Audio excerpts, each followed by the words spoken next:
G'day again, it's James Greenshields from the Centre of Resilient Leadership. Another big thing we talk about on Awakening the Warrior Within is roles that we have in life. Many of us, not just men, we get fixated on being a father, being a husband, being a son, being a brother, being a plumber, being a lawyer, being a doctor, whatever it is. Now for me it was being an army officer, and being an army officer I wore a uniform. It was quite a good analogy because if you take on a role in life, you will wear a uniform. What does that mean? Well, if you're a Collingwood supporter, then, you know, playing AFL, you're known as a loudmouth, abusive, rough, one-eyed, dogmatic, you name it. Everything bad is associated with a Collingwood supporter, except obviously if you're a Collingwood supporter. But the thing about that is, if you're in a general conversation with someone and you say a Collingwood supporter, what's the reaction? The reaction generally is, yeah, especially if they're, obviously, if they're from another team. But I know many Collingwood supporters that are really, really nice people, that are not dogmatic, that are not one-eyed, that are, you know, love the game for what it is and love life. The thing about it is, when we don a uniform or a jersey, we often get labelled with everything. A uniform comes with pockets, and sometimes we haven't even looked inside those pockets. Now, for me, the military, it was a big challenge in many areas. I loved it. I was 17 years in the service, and I loved not all my time, everyone has their ups and downs, but generally I really loved it. What I didn't realise is that I was attracted to the military also for a number of things. And in the uniform, in the pockets, came along other things. Things like, you know, a definite brotherhood, which I didn't realise initially, and a real strong bond between people. However, that was a really good thing. The thing that wasn't so good for me particularly was the emotional suppression within an organisation like the military. Now, the military is not on its own with this. Most organisations or large cultures will suppress emotion in some way, shape or form. The emergency services are another good example. And from what I'm seeing and working with at the moment, teachers in the education department as well as doctors, another good example of people who have been taught in a cultural sense to suppress emotion. Now, they didn't, when they donned that uniform, when they donned that doctor's coat, they didn't check the pocket and go, oh, emotional suppression 101.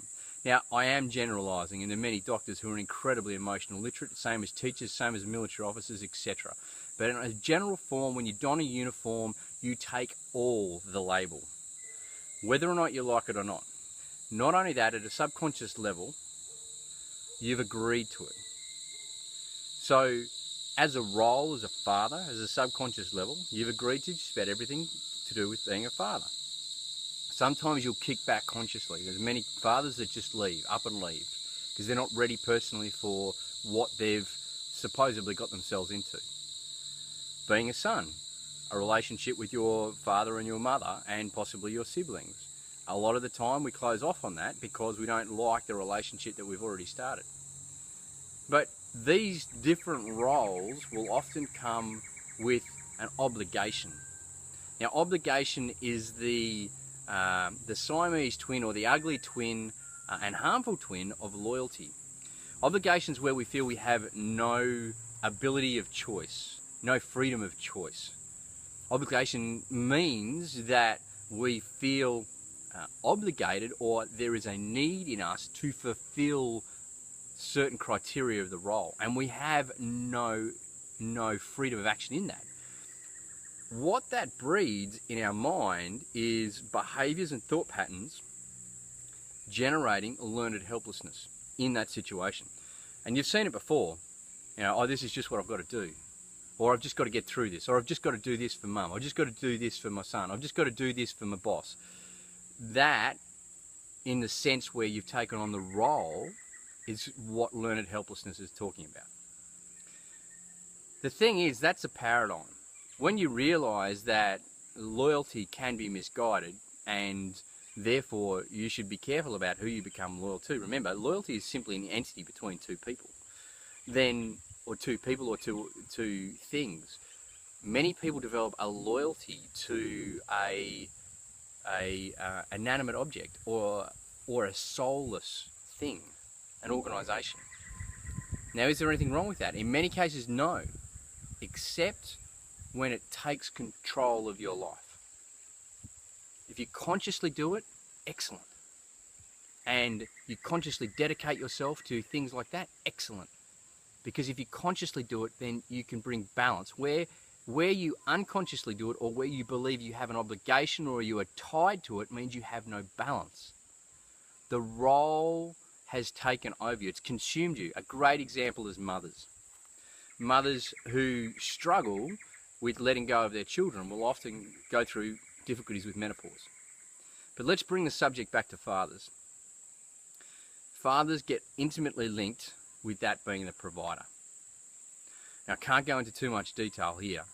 Suffice to say that the provider is one of the biggest shackles or yokes of oppression on the modern Western man in today's society. This role that we've taken on is choking many of us. It's choking us from living a life of what we really want to go, what we really want to live. It's choking us from going to good and having the confidence to get to great, because we have all this obligation as a provider.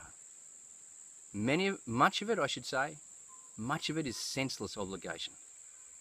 Until you sit down, you actually look what is truly necessary, often you'll obligate yourself into an unbalanced and stressful situation and not enjoy life.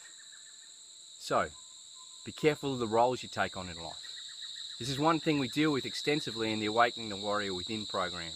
So if you're interested and you want to get more into this and you want to balance your life more, then contact me directly at james@jamesgreenshields.com, or just go to the website centerforresilientleadership.com/programs/Awakening the Warrior Within. Our next program is the 24th to the 27th of February up here in the Tweed Coast hinterland at Mount Jerusalem National Park. Look forward to seeing you then.